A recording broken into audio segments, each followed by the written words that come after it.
High friends, good morning. Real blogger Jyoti চ্যানেলে সবাইকে স্বাগত। আশা করি তোমরা যে যেখানে আছো সবাই ভালো আছো।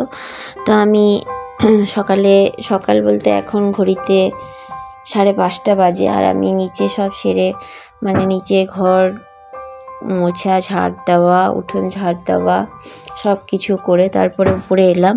তো উপরে এসে আগে ঘর বারান্দা যা আছে সব পরিষ্কার করে নেবো, তারপর আবার নিচে যাব। নিচে গিয়ে বিছানাটা তুলবো, যেহেতু ছেলে আর বর ঘুমাচ্ছে, তো তারা বাপ বেটাই ঘুমোচ্ছে বলে আমি নিচেরটা পরে করব, নিচে বিছানাটা। তো এগুলো গুছিয়ে যাই, তো তার কারণে উপরে তাড়াতাড়ি চলে এলাম।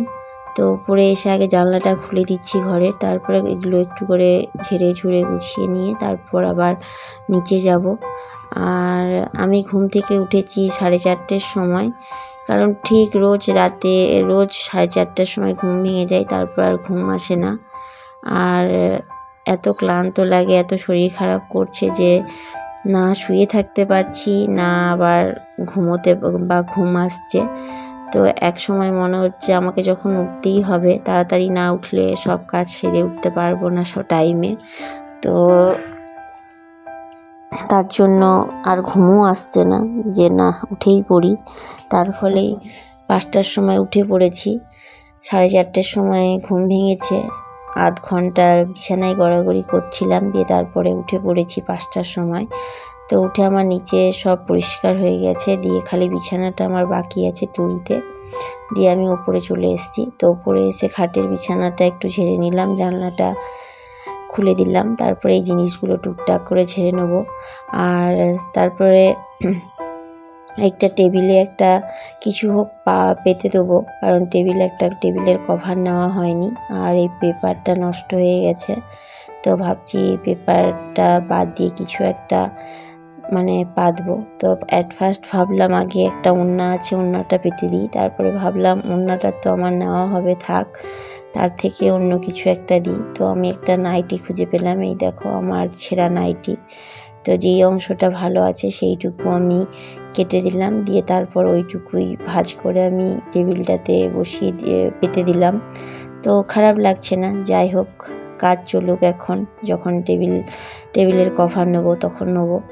তো ভাবলাম এগুলো সব জিনিসগুলো নামিয়ে নিয়ে তারপর আবার টেবিলের ওটাকে পেতে দিই, আর না হলে পেপারটা একদমই বাজে হয়ে গেছে। তো সে কারণেই আমি এটা করেছি। তো যাই হোক, আমাদের মিডিল ক্লাস ফ্যামিলিতে এরকম অনেক কিছুই করা হয়, যেগুলো খরচ না করে করা যায়, এরকম অনেক কিছুই করা হয়। তো টেবিলটাকে আমি এইভাবে কাপড়টাকে পেতে দিচ্ছি টেবিলে, আর দেখতে খারাপও লাগছে না, যদিও নাইটি ছেঁড়া, তো যাই হোক দেখতে খারাপ লাগছে না।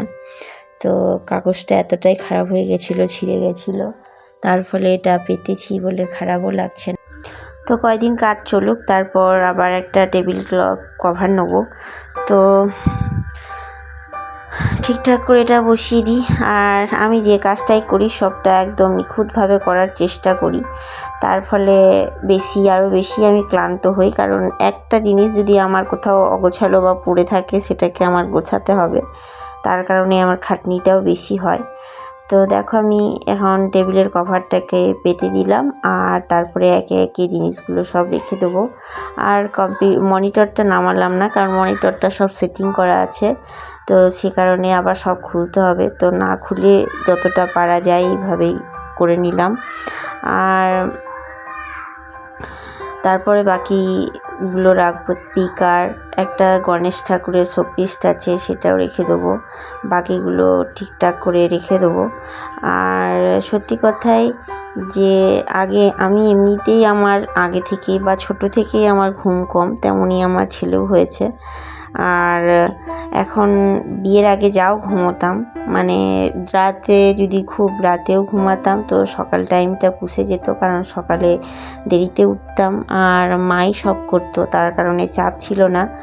আর এখন বিয়ের পর যেহেতু নিজের সংসার হয়েছে, নিজের দায়িত্ব নিজেকেই নিতে হবে, কেউ করতেও আসবে না, কেউ করেও দেবে না, তো সে কারণেই নিজের কাজ নিজেকেই করতে হবে। তো দেরি করে ঘুমটা দেরি করেই হয়, কারণ ছেলেও তাড়াতাড়ি ঘুমোয় না আমার মতোই। তো ও যতক্ষণ না ঘুমায় ততক্ষণ তো আমিও ঘুমোতে পারি না, সে কারণেই ঘুমোতে ঘুমোতে প্রায় 12টা বেজেই যায়, 12:30 12টা। আর তারপরে যখন আমার ঘুম ভাঙে ঠিক 4টে 4:30টের সময় ঘুম ভেঙে যায়। তার ফলে টানা আমার প্রতিদিন ঘুম হয় জোরের উপর 5 ঘন্টা থেকে 5.5 ঘন্টা, কারণ নিয়ম করে আমার 4:30টের সময় ঘুম ভেঙে যায় আর আমি উঠে পড়ি। আর না উঠলে আমি কাজটাও ঠিকমতো করতে পারবো না। আর ছেলে যেহেতু স্কুল নেই, আর ছেলে যেদিন স্কুল থাকে সেদিন হয়তো বা উঠলাম না। আর যেদিন ছেলের মানে 6টার আগেই উঠে পড়ি, কারণ 6:30টায় ওকে স্কুল বেরোতে হয়। তো আর যেদিন স্কুল বন্ধ থাকে সেদিন অনেকেই বলে ছুটির দিন একটু দেরি করে উঠবো, কিন্তু আমি ছুটির দিন আরও ফাস্ট উঠি, কারণ ও বাড়িতে থাকবে আর ওকে পড়ানোর একটা টাইম বার করে নিতেই হয় সকালবেলা, আর না হলে সারাদিন আর ওর পড়া হবে না। তো সে কারণেই যত তাড়াতাড়ি আমার কাজগুলো আমি সেরে নিতে পারবো তত তাড়াতাড়ি সকালে ওকে একটু পড়াতে বসাতে পারবো। আর নয়তো রান্নার কাজে চলে যাব, আবার ব্যস্ত হয়ে পড়বো, তো আর সারাদিন পড়া হবে না। তো দেখো আমি এখন ঘর সব গুছিয়ে নিলাম, দিয়ে ঘর বারান্দাগুলো ঝাড় দিয়ে নিচ্ছি, ঝাড় দিয়ে বার করে নিলাম, দিয়ে এখন এই ব্যালকনিটাও ঝাড় দিই প্রতিদিন, কারণটা এত নোংরা হয় যে মাকড়সা হয়, আর আম গাছের জন্যে আরও বেশি মাকড়সা হয় আর ঝুল হয়। তো আমি এই জায়গাটা পরিষ্কার করে নিচ্ছি, নিয়ে তারপর উঠোনটাও ঝাড় দিব, দিয়ে তারপর ঠাকুর ঘরটা ভেবেছি আজকে বাসি জামা কাপড় ছেড়ে নিয়ে আগে ঠাকুর ঘরটা একটু ঝাড়বো, কারণ ঠাকুর ঘরেও মাকড়সা ঝুল হয়েছে। আর স্নান সেরের পর মাকড়সার ঝুল ফুল ঝাড়তে ভালো লাগে না, তার কারণেই হয় বাসি জামা কাপড়গুলো ছেড়ে আগে ঠাকুর ঘরটাকে ছেড়ে পরিষ্কার করে নেবো, তারপরে আমি চান করব। তো দেখো আমি এখন উঠোনটাও ঝাড় দিয়ে দিচ্ছি। উঠোন না, এটা সরি ছাদ। উঠোন বলতে মুখ ফসকে বেরিয়ে গেছে। তো এখন ছাদটাও ঝাড় দিয়ে পরিষ্কার করে নিয়েছি, আর জবা ফুলের গাছটা নিচে নামিয়ে দিয়েছি, মাটিতে লাগিয়ে দিয়েছি বাগানে, যাতে করে গাছটা ভালো হয়।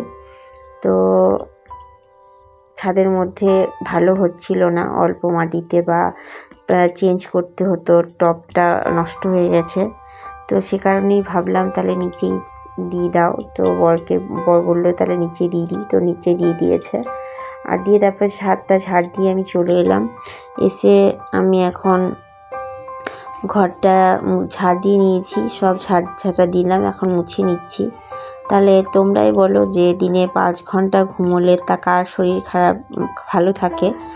তো আমার শরীরটা অত্যাধিকভাবে ক্লান্ত হয়ে পড়ছে এই ঘুম কমের জন্য আর পরিশ্রম বেশির জন্য।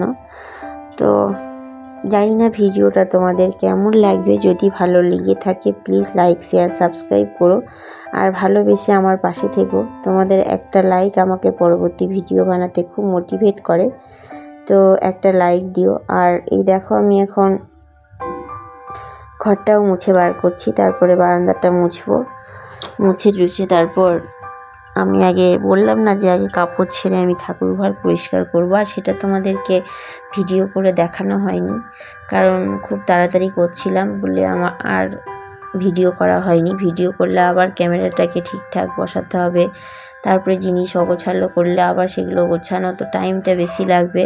সে কারণেই আমি আর ভিডিও করিনি ঠাকুর ঘর ছাড়াটা। তো আমার বারান্দাটাও মোছা হয়ে গেছে, দিয়ে এখন আমি এই স্নান করে নিলাম, দিয়ে এখন পুজো করব। আর সব আমি সিঁদুর পরে নিলাম, দিয়ে এখন ঠাকুর ঘরে যাব। তো ঠাকুর ঘরে দেখো আমি জিনিস গুছিয়ে পরিষ্কার করে মুছে দিয়েছি।